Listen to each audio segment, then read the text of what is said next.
안녕하세요. 저는 올해 30대 후반의 여자입니다. 제 나이도 벌써 40이 다 되어 가는데요. 지금까지 살아오면서 저는 가장 후회되는 일이 바로 결혼한 일입니다. 제가 겪었던 상황은 여러분이 태어나서 한 번도 경험해 본 적이 없다고 자부할 수 있어요. 예전에는 부끄러워서 어디 말도 못하고 다녔는데 역시 세월이 약인가 봐요. 지금은 여러분들 앞에서 저의 이야기를 말할 수 있을 정도로 훌훌 털어버렸고 새 인생을 살아가고 있습니다.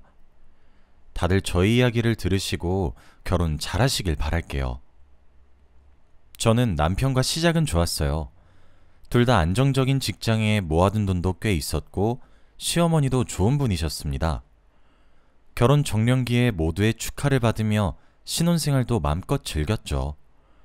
그러다가 아이가 생겼고 저희는 아이를 가지고 싶었기에 당연히 행복했습니다.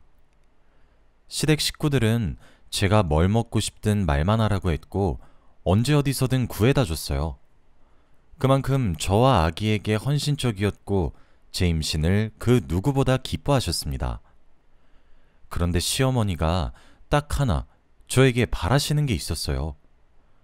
다들 그렇듯 시댁 식구들의 며느리에게 바라는 건 다 똑같잖아요? 그건 바로 아들이었습니다. 시어머니는 저에게 김씨 가문이 이어져야 한다며 아들을 강요하셨어요. 임신하는 동안 많은 점집도 다녔고 약도 먹고 부적도 쓰면서 아들을 바라셨습니다. 저는 어떤 성별이든 상관이 없었지만 아들도 좋았기에 시어머니의 부름에도 잘 나갔죠. 그런데 시어머니는 손주의 성별에 수백만 원씩 쓰셨음에도 불구하고 제 뱃속의 아이는 딸이었어요. 제가 잘못한 것도 아닌데 왠지 제가 피해자가 된 기분이었습니다. 시어머니는 병원에서 성별을 아시자마자 한숨을 쉬시며 곧바로 둘째를 낳자고 하셨죠. 아직 배도 부르지 않았는데 벌써 둘째라뇨? 의사 선생님도 기겁하셨습니다. 그리고 제가 다른 산모들에 비해서 자궁이 약하다 보니 둘째 임신은 힘들다고 하셨어요. 그럼에도 불구하고 시어머니는 뜻을 굽히지 않으셨고 결혼 후 처음으로 시어머니가 제게 언성을 높이셨습니다. 넌 우리 집에 들어왔으면 김씨 가문의 대를 잇는 역할을 해야지. 어떻게 애가 양심이 없니? 딸은 대충 낳고 둘째 임신할 걱정이나 하렴. 이 말을 한 뒤 시어머니는 딸이 세상에 나올 때까지 단 한 번도 저를 보러 오지 않았습니다. 출산한 날 손녀딸도 보러 오지 않으셨죠. 그만큼 손자를 가지길 간절히 원하셨지만 저는 둘째를 낳을 생각이 전혀 없었어요. 딸로도 충분했고 육아가 한 명으로도 힘든데 둘이나 낳으면 얼마나 힘들겠습니까? 그래서 시어머니께 결국 제 뜻을 밝혔어요. 한 대 맞을 각오하고 둘째를 낳지 않겠다고 했습니다. 당연히 저를 혼내며 다그칠 줄 알았는데 시어머니의 반응은 의외였습니다. 네 뜻이 정 그렇다면 어쩔 수 없지. 딸이라도 잘 키우거라. 저는 너무 당황스러웠고 이렇게 쉽게 뜻을 굽힐 거면 왜 저를 그렇게 달달 볶았나 싶더라고요. 그래서 시어머니와 관계도 다시 회복되었고 딸도 열심히 잘 키웠습니다. 시어머니는 손녀에게 관심이 없으셨지만 그래도 노력은 하셨어요. 시어머니가 제 딸에게 무심해도 둘째 강요는 하지 않으시니 이걸로도 충분히 만족했습니다. 저와 남편은 시어머니의 간섭 없이 딸을 잘 키웠어요. 서로 맞벌이였지만 부족함 없이 딸이 하고 싶다는 거, 사고 싶다는 거 다 사주면서 자라게 해주었죠. 저희 가정은 아주 평화로웠고 이대로만 살아도 더할 나위 없이 행복할 것 같았습니다. 그런데 저희 집이 발칵 뒤집힌 사건이 일어나고 말았어요. 그날도 여느 때와 다름없이 평화로운 주말이었고 저희 부부는 딸과 함께 집에 있었습니다.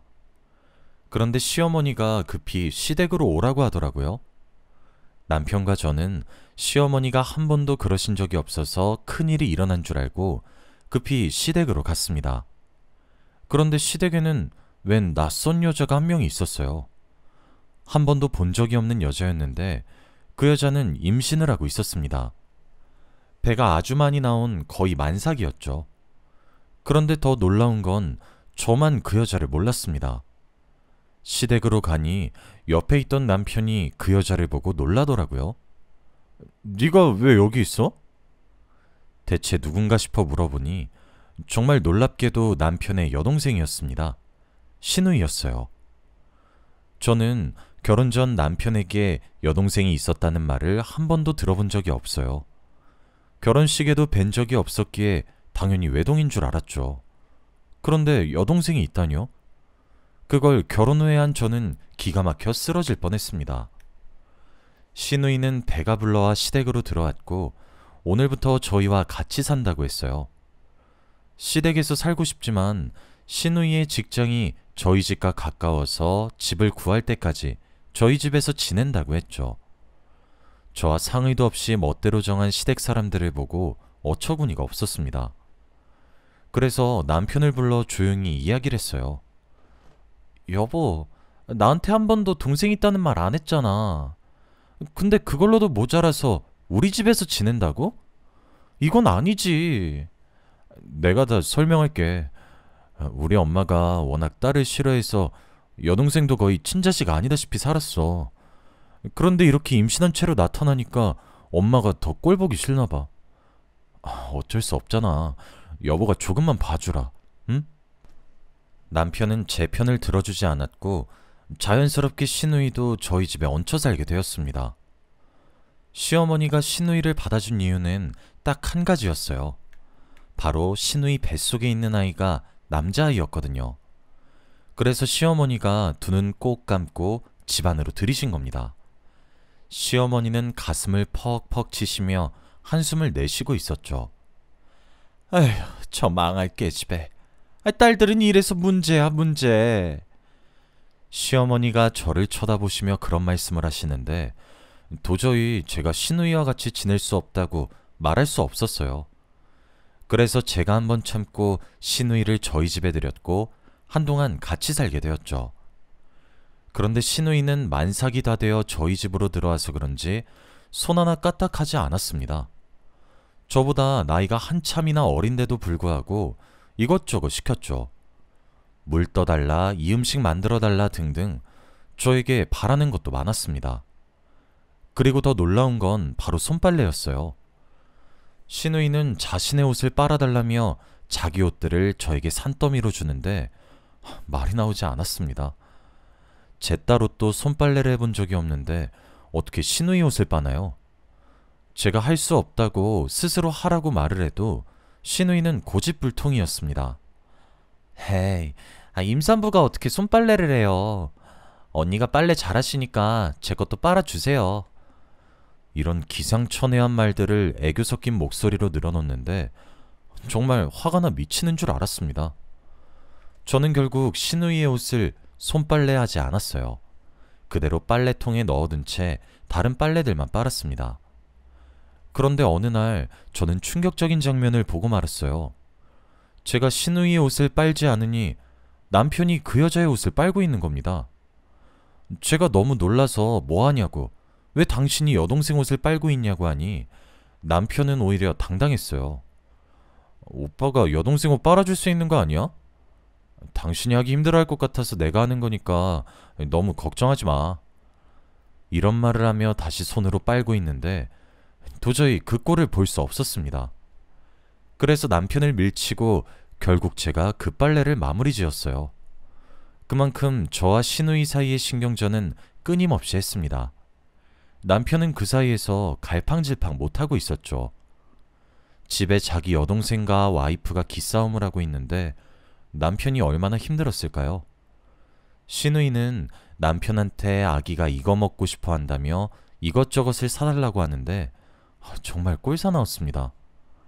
어느 날은 새벽에 갑자기 안방에 마음대로 들어와서는 제 남편을 깨우더라고요. 그런데 깨우자마자 하는 말이 너무 어처구니 없었습니다. 오빠, 나 참외가 너무 먹고 싶은데 밖에서 사와주면 안 될까? 잠을 중요하게 생각하는 남편이라서 신우이의 말을 당연히 거절하고 다시 잠에 들 줄 알았어요. 그런데 제 예상과 다르게 남편은 그 자리에서 바로 일어나 옷을 주섬주섬 입었습니다. 그때 시간이 새벽 3시였는데 남편은 시누이를 위한 참외를 사러 밖을 나갔죠. 처음 보는 남편의 모습에 헛웃음이 나왔고 시누이를 쳐다봤는데 왠지 모르게 저를 비웃는 듯한 표정을 지으며 방을 나갔습니다. 뭔가 자신이 승자라는 표정을 보여준 듯 했죠. 남편은 결국 2시간 뒤 참외를 들고 집으로 들어왔고 얼마 자지도 못한 채 출근 준비를 했습니다. 남편은 이 정도로 시누이한테 헌신적이었어요. 저도 남매라서 알지만 저는 남동생한테 이렇지 않습니다. 이 정도로 애틋하고 사랑하는 사이가 아니에요. 그런데 시누이와 남편은 오랫동안 못 만났던 사이여서 그런지 가족보다 더 가족 같은 사이였죠. 그렇게 시누이는 아이를 낳고 건강한 왕자님을 출산했어요. 시어머니는 제가 딸을 낳았을 땐 한 번도 병원에 오지 않으시더니 시누이가 낳을 땐 하루 종일 병실을 지키셨습니다. 바로 시누이 때문이 아니라 시누이가 낳은 아들 때문에 말이죠. 시누이가 낳은 아들을 아는 채 우쭈쭈하고 계시는데 그날 시어머니가 해맑게 웃는 모습을 처음 봤습니다. 제 딸은 손도 대지 않으시려고 하면서 아들은 저렇게 차별하시니 속상했죠. 시누이도 아들을 낳자마자 시어머니의 관심이 뚝 끊겼습니다. 시어머니는 손자를 보러 저희 집으로 오셨고 저희와 대화도 하지 않으셨어요. 그저 아이와 놀고 아이와 산책을 하기 위해서 방문하셨습니다. 그런데 아이를 낳고 시누이가 아기를 돌봐야 하는데 시누이는 밖으로 나다녔어요. 그동안 못 놀았던 거 즐긴다며 집에도 잘 들어오지 않았고 아기 모유 수유도 제대로 하지 않았죠. 같은 엄마가 봤을 때 정말 무책임해 보였습니다. 시누이가 육아를 하지 않는 걸 시어머니가 다 했고 시누이는 외박도 잦았고 거의 집에 없다시피였어요. 그런데 시어머니는 그런 시누이한테 큰 관심이 없었고 아기를 돌봐달라는 말도 없었어요. 시어머니가 매일 저희 집에 오시는 게 아니니까 시어머니가 안 계시는 날이면 제가 육아를 해야 했어요. 제 딸로도 벅찬데 시누이의 아들까지 제가 돌봐야 했죠. 한 번에 2아이를 돌보는 건 너무 힘들었습니다. 제가 월차를 내면서까지 아이를 돌봤는데 아무런 도움도 없으니 도저히 못할 짓이더라고요. 그래서 시누이한테 참고 참다가 한마디 했습니다. 제발 엄마로서의 도리를 하라고 말이죠. 그런데 제가 이 말을 해도 시누이가 듣겠나요? 여전히 친구들이랑 클럽 가고 술 마시면서 철없이 놀았습니다. 아기가 오히려 시누이 손길보다 제 손길에 더 익숙해졌죠. 그런 모습을 보면 얼마나 마음이 아픈지 모릅니다. 시누이는 남자친구가 생긴 것 같았고 그로 인해 집에 더 자주 들어오지 않았어요. 남편이 그래도 퇴근 후 육아를 잘 도와줘서 그나마 다행이었습니다. 그래서 남편한테 시누이 욕도 하고 화풀이도 할 수 있어서 버틸 수 있었죠. 남편은 제 딸보다 더 자기 자식처럼 시누이의 아들을 돌봤어요. 원래 아기를 잘 돌보는 사람인데 저렇게 진심을 다해서 아이를 돌보니 신기했습니다. 솔직히 자기 딸을 더 정성껏 돌보지 않나요? 그런데 남편은 자신의 조카를 자기가 돌봤고 딸은 자연스레 제가 돌보게 했습니다. 한 집에서 저희는 다른 아이를 담당했고 막상 시누이는 자기 아들한테 관심이 없었어요. 저는 아이를 돌보면서 남편한테 한풀이를 하듯 말했습니다. 여보, 아가씨 남자친구 생기신 것 같더라. 그래도 이건 좀 아니지 않아? 자기 아들 우리한테 당연하게 맡기고 밖에서 놀러 다니는 거. 나 이제 그만 돌보고 싶어. 내 아이가 아니라서 정도 안 가고. 내가 잘 말해볼게. 근데 그래도 가족이니까 내 조카한테 정 좀 붙여봐. 같이 있으면서 모성애가 조금은 느껴지지 않아? 남편은 시누이의 자식한테 모성애가 느껴지지 않냐는 이상한 말을 했고 그 당시에 저는 그게 무슨 말인지 이해가 되지 않았습니다. 이게 하루 이틀이 아니라 한 달, 2달이 되니까 저도 참을 수 없었어요. 내가 왜 이 아이의 엄마 역할을 하고 있는 건지 도무지 이해가 되지 않았고 상황이 더 악화되기 전에 시누이를 얼른 저희 집에서 내쫓아야겠다고 생각했죠. 시누이가 오면 바로 짐을 챙겨 자신의 아들과 나가게 하려고 시누이 아들 관련 물건들을 짐가방에 챙기고 있었습니다. 장난감이랑 분유, 기저귀 등등 이것저것을 챙긴다고 집을 샅샅이 뒤졌죠. 그리고 아기 관련한 병원 진료 내역이나 약들도 챙겼습니다. 그런데 찾는 과정에서 충격적인 것을 발견하게 되었어요. 종이 뭉텅이로 되어 있었는데 시누이 방에서 발견했습니다. 그런데 그건 친자검사 결과지였어요. 검사 결과는 99% 불일치라고 떴고 누구를 대상으로 친자검사를 한 건지 보았는데 저는 제 두 눈을 의심했습니다. 바로 제 남편과 시누이의 아들을 검사했거든요. 왜 조카와 삼촌을 친자검사를 하는지 도무지 이해가 되지 않았습니다. 당연히 결과적으로 불일치라는 걸 알지 않나요? 솔직히 이 상황이 납득이 안 갔고 시누이가 검사 결과지를 이렇게 꽁꽁 숨겨두었는지 이해가 되지 않았죠. 저는 바로 남편한테 전화를 해서 이 상황을 알렸습니다. 여보, 내가 시누이 방 보다가 발견했는데 여기 친자검사 결과지가 있거든? 근데 검사 대상이 당신이랑 시누이 아들이야. 이거 어떻게 된 거야? 그 순간 남편은 말이 심하게 빨라졌고 아무것도 하지 말고 저보고 가만히 있으라고 했어요. 원래 남편이 거짓말을 하면 말이 빨라지는데 그 모습을 보고 무언가 저만 모르는 비밀이 있다고 생각했죠. 도저히 생각을 해보려고 해도 제 머릿속에서는 감당이 되지 않았고 누군가에게 이야기를 들어야 할 것 같았어요. 그리고 얼마 지나지 않아 남편이 들어왔는데 시누이와 시어머니가 같이 왔습니다. 셋은 숨을 헐떡이며 제 앞에 섰고 제 손에 든 결과지를 뺏어 들었죠. 그런데 시누이가 제 종이를 뺏자마자 갑자기 찢어버렸습니다. 너무 놀라서 그걸 왜 찢냐고 물으니 아무도 대답하지 않았죠.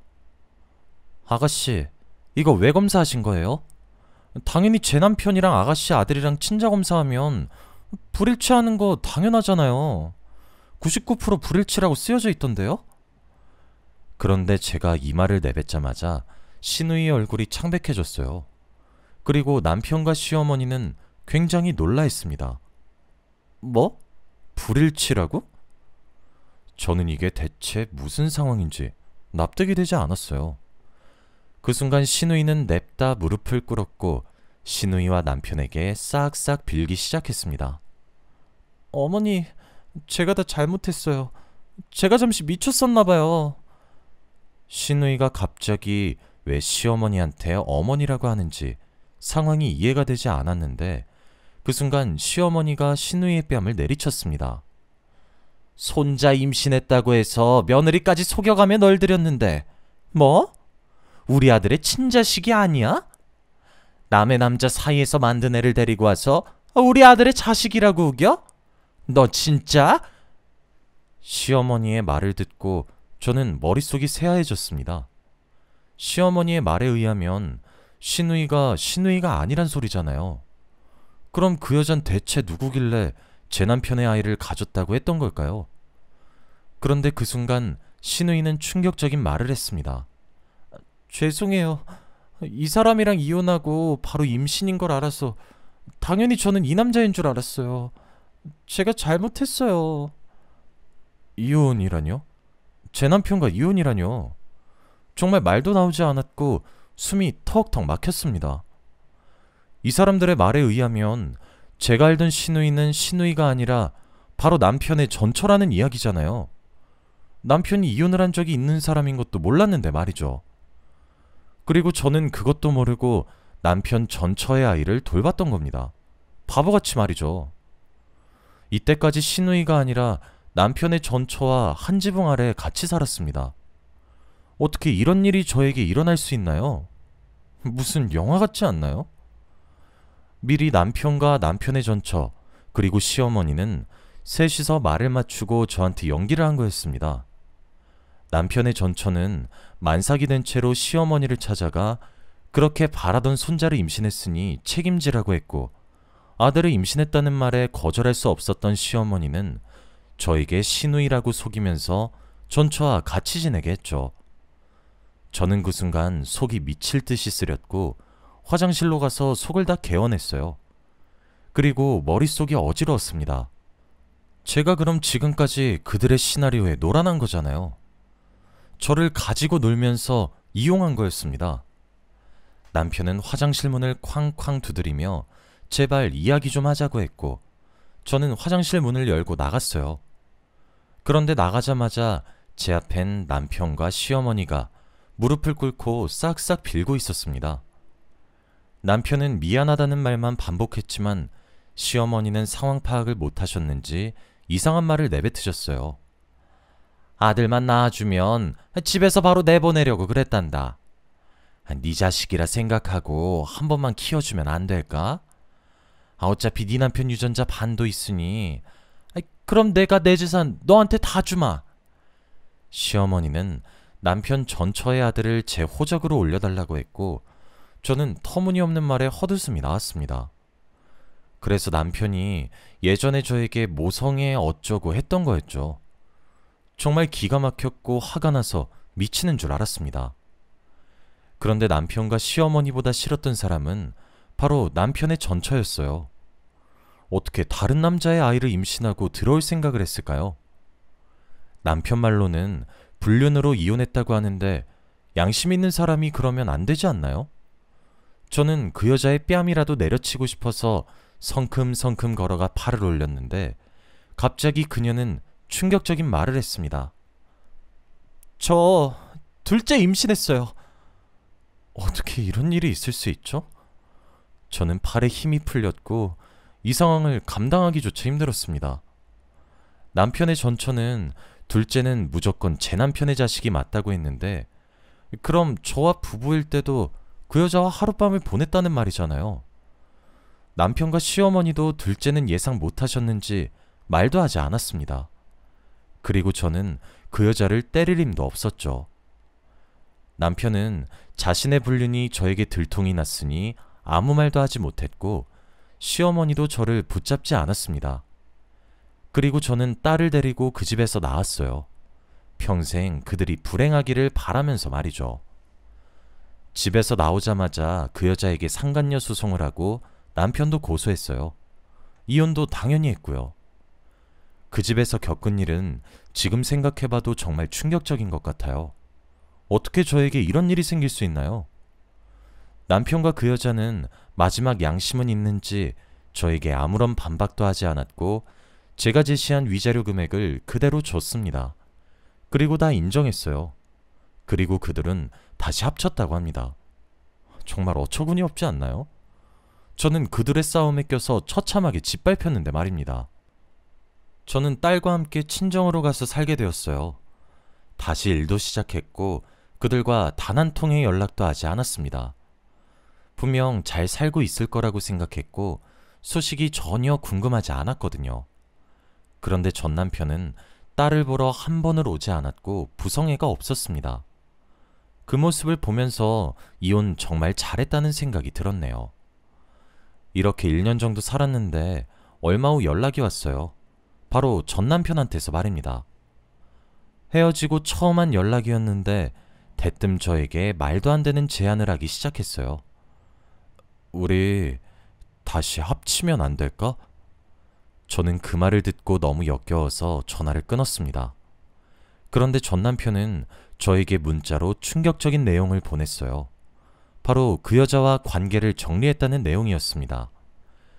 그런데 정리한 이유가 바로 그 여자가 임신한 둘째도 알고 보니 전 남편의 아이가 아니었다고 합니다. 자신과 불륜을 저지르는 동시에 다른 남자들과도 많이 만났대요. 전 남편은 아이를 낳고 혹시나 첫째처럼 그럴까봐 한번 친자검사를 몰래 했었는데 정말 불일치가 나왔고 그 결과를 보자마자 바로 이혼을 하자고 했대요. 아이 둘을 데리고 집에서 쫓겨난 거죠. 전 남편은 그 여자를 소송하고 위자료랑 손해배상을 청구했다고 합니다. 이런 바보 같은 여자한테 놀아난 자기가 너무 한심하대요. 그러면서 저 아니면 안 되겠다고 하는데 양심이 없어도 너무 없었죠. 저는 대답할 가치가 없다고 느껴 답장도 하지 않았고 그를 차단했네요. 사실 저는 그 일이 있고 나서 매일 악몽을 꿔요. 그래서 잠에 들기가 무서울 정도로 힘들었는데 전 남편이 행복하지 않다는 소식을 들으니 한결 마음이 편안해졌는지 그 뒤로 악몽을 꾸지 않았습니다. 그 여자는 자기 자식들의 아버지가 누군지 아직도 모른다고 했고 혼자서 아이를 키우며 겨우겨우 살아가고 있다고 했고 전 남편은 이 사건이 회사의 소문이 다 나버려서 잘렸다고 합니다. 정말 인과응보란 말이 사실인가 봐요. 저는 그들이 저에게 엄청난 짓을 하고 불행하니 기분이 너무 좋습니다. 지금은 딸과 함께 독립해서 둘이서 행복하게 살고 있어요. 아빠가 없음에도 불구하고 딸은 씩씩하게 잘 자라주고 있습니다. 앞으로 저는 오로지 딸만 보고 살려고요. 여러분은 결혼 잘하시길 바래요. 저는 앞으로 결혼하지 않으려고요. 저의 이야기는 여기까지입니다. 들어주셔서 감사합니다.